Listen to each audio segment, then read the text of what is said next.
जब मानव जंगल में अपने अस्तित्व की लड़ाई लड़ रहा था तो कुदरत ने उससे दूसरे जानवरों के सामने शारीरिक ताकत तो बहुत कम दी थी, लेकिन कुदरती रूप से बुद्धि में वो सारे जानवरों में सबसे श्रेष्ठ था। हजारों सालों तक जंगलों के अंधेरे में शिकारी जानवरों से लड़ता लड़ता और सभ्यता के सूरज की तलाश करता रहा। अचानक घटी एक घटना ने उसके जीवन में एक नई रोशनी ला दी।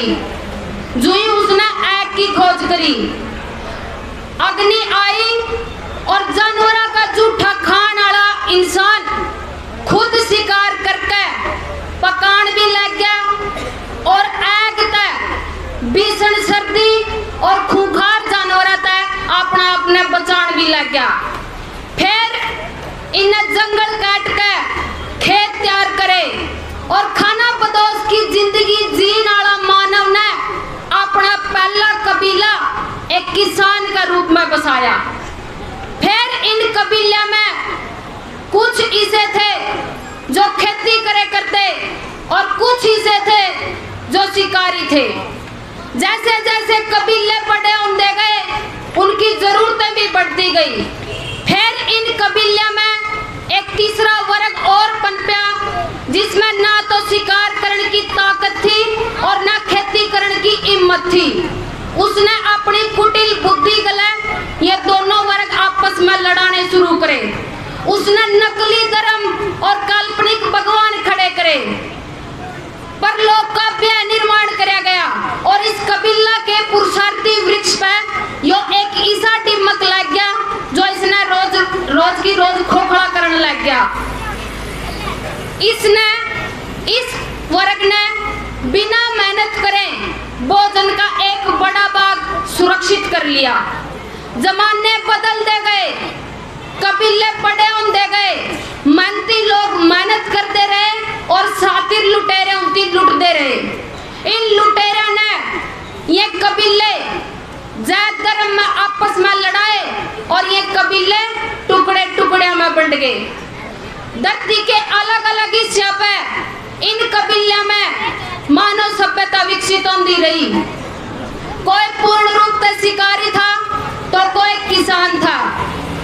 फिर इन कबीलों में कुछ समूह उभर कर आए जिनने इन कबीलों की सुरक्षा की जिम्मेवारी अपना ऊपर ली। ये समूह रात दिन जागकर इन कबीलों की दूसरे कबीलों के आक्रमण से इनकी रक्षा करते। फिर इन समूहों में राजतंत्र विकसित होया और राजतंत्र में वह लोग राजे बने जिनने इनकी सुरक्षा की जिम्मेवारी ली थी।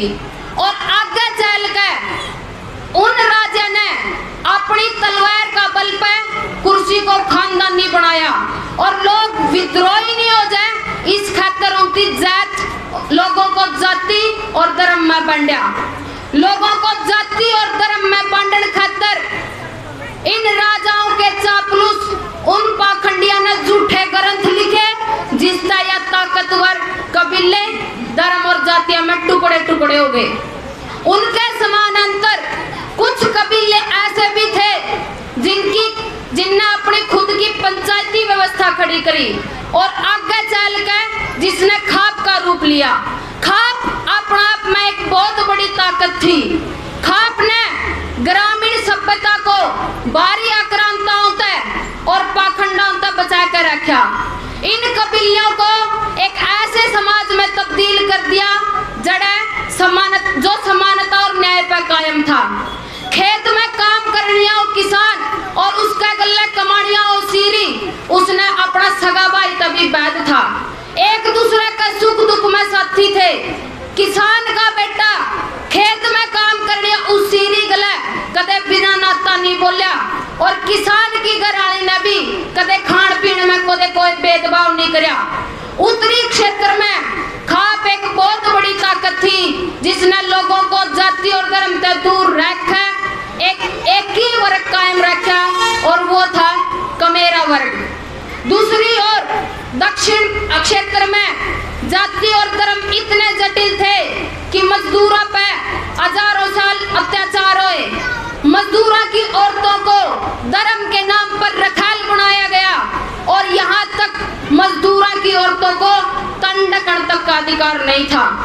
पिछले 100 सालों में इन पाखंडियों ने और सूदखोरों ने धर्म के ऐसे परपंच रचे कि किसान, मजदूर और खाक को टुकड़े टुकड़े में बांट दिया।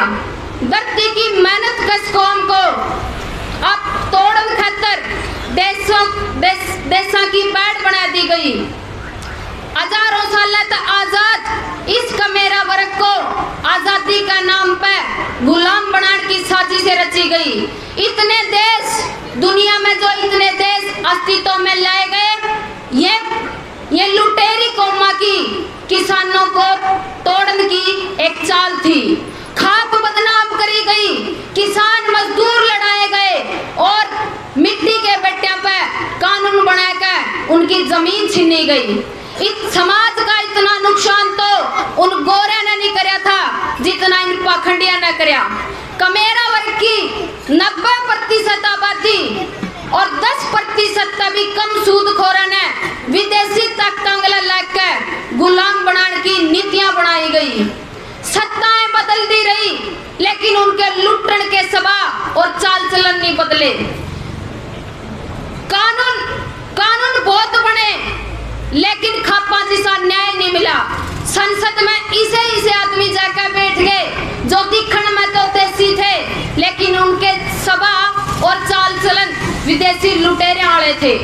किसान, मजदूर और आदिवासियों पे उनकी जमीन खोज कर पूंजीपतियां तय दे दी और रही खई कसर इन 3 कानूनों ने पूरी कर दी।